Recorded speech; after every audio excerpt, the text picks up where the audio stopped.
So I'm improving my blocking of the ventilation on my Apimaye Wood bottom board. My little hive is getting drafty inside. There's vents all along here, and then the big vents, and then vents up front. And so I put some double bubble on the bottom of it.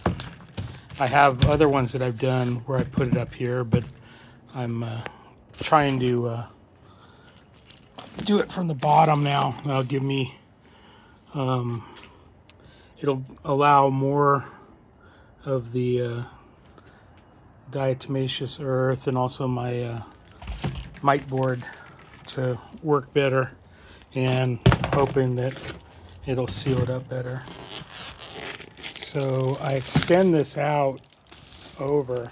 Have to leave it open at the ends, and you'll see here when I slide it in, it's got to go above that and that, and then it just slides in. And so it's kind of loosely, it's loose up here, but holding less of a draft to get up past the other stuff. Seems to fit pretty good.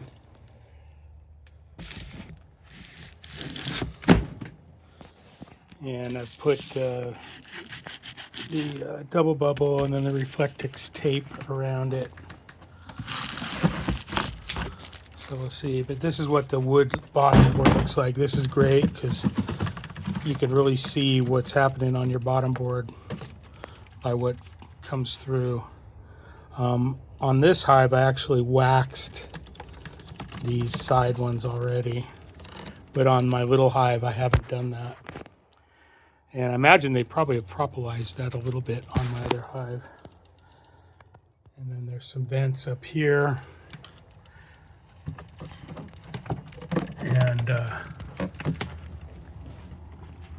so that's it.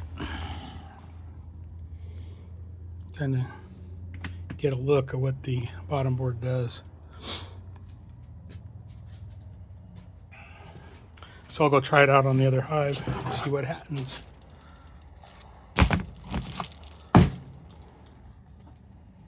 Oh, I poked little holes through.